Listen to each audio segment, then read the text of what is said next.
세 번째, 대출에 대한 키워드입니다. 아까 말씀드린 대로 제 지인은 대기업의 은행 지점장 출신으로서 매년 수백 개 기업을 만나다 보니까 아주 다양한 사례를 직접 보고 계신 그런 경험을 가지고 저한테 얘기를 해주셨습니다. 어떤 내용을 얘기해 주셨는지 같이 한번 살펴보도록 하시죠. 안녕하세요. 창업 멘탈 코치입니다. 오늘도 여러분들이 사업하는 데 도움되는 좋은 정보 가지고 왔습니다. 제 지인 중에 대기업 은행 지점장 출신이 있는데 그분이 얘기하는 인생, 창업, 대출에 대한 중요 내용에 대한 키워드를 전해드리도록 하겠습니다. 저는 한국경영기술지도사회의 정회원이고요. 지금 정회원이 한 2,000명 정도 되는 것 같습니다. 회원 중에 보면 교수, 사업가, 대기업 간부 등 다양한 인맥이 존재하는데요. 최근에 6대 은행 중 한 은행의 현직 지점장 경영지도사님이 계신데 그분과 식사를 하면서 나눈 대화 중에 여러분들한테 전해드리고 싶은 내용이 있어서 내용 공유하고자 합니다. 그리고 매년 수많은 기업을 만나는 선배 컨설턴트님이시기도 합니다. 그래서 현재는 임금 피크지에 들어가셔서 정년을 코앞에 두신 상태시고요. 현재 인생 이모작을 위해서 다양한 준비를 하고 계시는 지도사님이십니다. 실력이나 인격적으로 봤을 때 훌륭하신 분이고 재직 중 자기개발도 게을리하지 않으셔서 경영지도사 등 각종 자격증을 취득하신 상태고 인생 이모작을 잘 준비하고 계신 저희 인생의 선배님이시기도 합니다. 최근 식사를 하면서 나눈 대화 내용을 세 가지 키워드로 정리를 하니 인생, 창업, 대출이라는 내용으로 정리가 되었습니다. 자, 그래서 첫 번째 인생이라는 키워드를 전해드리고자 합니다. 대기업이라는 기업 특성상 남이 짜준 매뉴얼에 의해서 움직이다 보니 본인 스스로 매뉴얼을 짜고 행동하는 것이 쉽지 않다더라 라고 말씀을 하셨습니다. 즉 기업은 매뉴얼에 의해서 움직이는 조직이다 보니 아무리 조직에서 날고 긴다 잘 나간다 하더라도 그 매뉴얼에서 벗어나는 순간, 즉 퇴사하는 순간 아무것도 아닌 존재가 되는 것처럼 느껴진다라고 하셨습니다. 직장을 온실 속의 비닐하우스로 비유를 하시고 퇴사하고 나온 것을 세렝게티 초원으로 비유하셨는데 이 부분은 제가 평소에 비유하는 것과 100% 동일한 내용이고 저 역시 공감을 하는 내용입니다.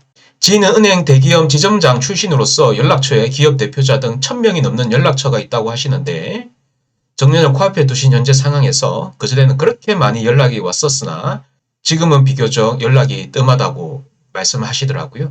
그래서 연락이 확 줄었다고 하시면서 허탈한 웃음을 지으셨습니다. 이를 통해 제가 느낀 것은 대기업이나 직함이 주는 감투는 그 조직에 있을 때나 유효한 것이기 때문에 성공적인 인생 이모작을 위해서는 남이 그려준 글이 아닌 내가 그림을 그려가야 할 것이고요. 그래서 재직 중 준비하고 경험해야 할 실패와 시행착오를 재직 중 할 수 있는 한 많이 경험해 보는 것이 좋을 것 같습니다. 그래서 비닐하우스에 계실 때 비닐하우스가 주는 안락함에 심취하지 마시고 계속 도전을 하시고 시도를 하셔서 비닐하우스에 있을 때 가능한 많이 실패와 시행착오를 경험하셔야지 이 새로운 인생 이모작을 나왔을 때 성공적인 새로운 삶을 살 수 있지 않나 생각을 하고 있습니다. 두 번째 창업입니다. 창업을 대출로 시작하는 것은 바람직하지 않다라고 말씀을 하셨습니다. 대출로 창업을 한 기업 중 잘된 기업을 거의 보질 못했다고 하시더군요. 창업은 자기 자본으로 시작을 해야 하고 본인 주머니 사정을 고려하여 그 수준에 맞게 해야 한다고 거듭 강조하셨습니다. 자기 자본으로 시작하여 사업이 잘 되어 사업을 확장하거나 아니면 사업 관련 시설 자금을 마련해야 하거나 이러한 경우에는 대출이 바람직하며 대출을 꼭 해야 하는 것이 맞다라고 보시고요. 그래서 창업의 시장은 본인이 가용한 자기 자본 수준에서 해야 함이 바람직하며 본인 수준을 뛰어넘는 창업의 시장은 잘 되어도 문제, 잘 안 되어도 문제라고 말씀하셨습니다. 잘 안 되면 당연히 문제인데 잘 된다 하더라도 본인이 감당이 안 되면 다른 경쟁사에 침범당할 수 있는 거기 때문에 본인이 감당 가능한 수준에서 하시는 게 맞다라고 판단이 되고요. 그래서 본인 수준을 뛰어넘는 창업은 화를 불러오는 것이기에 자기 자본 수준에서 창업을 시작함이 바람직하고요. 혹시 창업이 잘 안 되었을 경우 자기 자본으로 시작해야 망해도 다시 툴툴 털고 일어설 수 있는 것이지 않나 생각을 합니다. 세 번째, 대출에 대한 키워드입니다. 아까 말씀드린 대로 제 지인은 대기업의 은행 지점장 출신으로서 매년 수백 개 기업을 만나다 보니까 아주 다양한 사례를 직접 보고 계신 그런 경험을 가지고 저한테 얘기를 해주셨습니다. 어떤 내용을 얘기해 주셨는지 같이 한번 살펴보도록 하시죠. 은행이 기업 여신 심사를 할 때 도소매업은 매출액은 몇 프로, 제조업은 몇 프로 이런 것이 있는데 지금은 관련 많은 내용들이 유튜브나 블로그 또는 인터넷 등에 공개가 되어 있어서 중소기업 관계자들이 많이 스마트해졌다라고 제 지인이 얘기를 하시더라고요. 이 부분은 저도 동의합니다. 공감을 하고요. 그리고 많은 기업들이 보증 한도를 이미 다 끌어쓴 경우가 많다라고 하더라고요. 그래서 사업을 통한 영업이익보다 대출로 인한 이자 비용이 더 많은 기업들이 많다고 또 표현을 하시더라고요. 즉 한계 기업이 많다라는 것인데요. 영업이익은 고사하고 영업이익 발생조차 안 되는 기업들도 실제로 많은 구성비를 차지한다라고 합니다. 즉 영업 손실이 발생되는 거죠. 상황이 이러하다 보니 정부에서 중소기업 또는 소상공인을 위해서 자금을 10억을 푼다, 100억을 푼다, 뭐 1조를 푼다 얘기는 많이 하는데 하지만 막상 은행에 가서 상담을 하면 거절당하는 경우가 비일비재하다라고 합니다.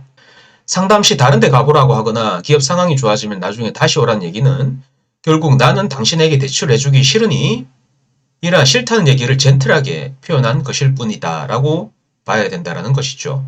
예전에는 은행 등 지점장을 통해서 보증 한도가 안 나오거나 기타 등등 문제가 있을 때 지점장이 이러한 정결 규정 등으로 기업의 불리한 조건을 유리한 조건으로 바꾸는 등 가능하긴 했었으나 지금은 대부분의 업무가 전산화가 되어 있고 시스템화되어 있기 때문에 기업의 기초 재무 상황을 집어넣으면 아웃풋이 탈탈 털려 나오기 때문에 지점장이 영향력을 행사하고 말고 할 것도 없다라고 합니다. 조금이라도 잘못되면 지점장이 그 리스크를 안아야 하기 때문에 다들 몸을 사리는 분위기며 그 누구도 리스크를 안으려고 하는 사람이 거의 없다고 합니다.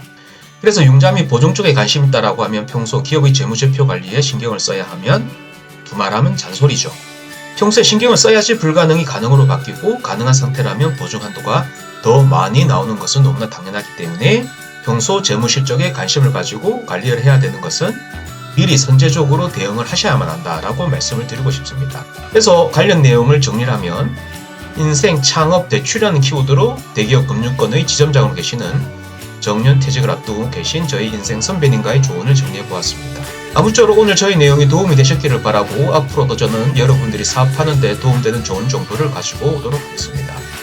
지금까지 보시는 제목의 내용으로 정보를 전해드렸고요. 여러분들의 응원과 격려는 제가 영상을 지속적으로 올리는 힘이 됩니다. 앞으로도 여러분들이 돈을 버는데 도움되는 내용을 이 공간에서 꾸준히 공유하도록 하겠습니다. 지금까지 제 영상을 시청해주셔서 감사하고요. 그럼 더욱 좋은 내용으로 여러분들을 다시 찾아뵙도록 하겠습니다. 감사합니다.